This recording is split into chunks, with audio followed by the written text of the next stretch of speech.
দিনটা ছিল 31 অক্টোবর শনিবার, লগে উত্থান একাদশীও। তো হ্যালো ভিউয়ার্স, আমার ভিডিওতে তোমাদের সবাইকে স্বাগত।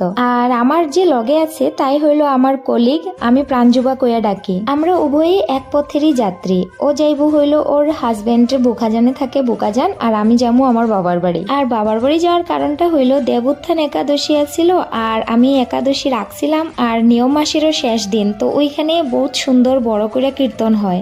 একাদশীর পরের দিনের যে সকালবেলার পরিবেশটা থাকে না, ওই পরিবেশটা খুবই দেখার মতো হয়, আমার তো খুবই ভালো লাগে। তো দেখো আমি আইয়া নামা গেলাম আমার জায়গায়, আর প্রাঞ্জুবা এখনো 1-1.5 ঘন্টার রাস্তা যাইতে লাগবো। আর দেখো গাড়ির ভিতর থেকে প্রাঞ্জুবা আমার রেকর্ড করে দিল, তো রেকর্ড করায় ভালোই হইলো, আমি এখানে অ্যাড করতে পারলাম। এই গাড়িটা দিয়েই আইছিলাম, এখন গাড়িটা যাইতেছি গিয়া, দুইজন একলগে আওয়াতে ভালোই লাগছিল।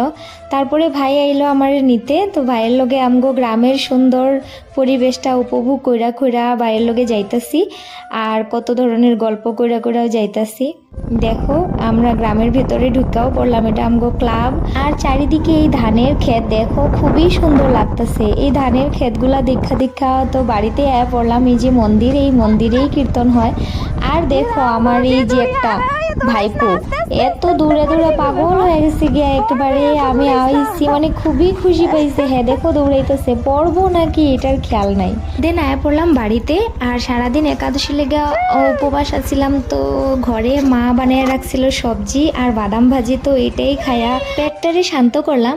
আর দেখা হইব পরের একটা ব্লগে। তোমরা খুবই ভালো থেকো, আর আমার ভিডিও ভালো লাগলে একটা লাইক কমেন্ট অবশ্যই কইরো। বাই।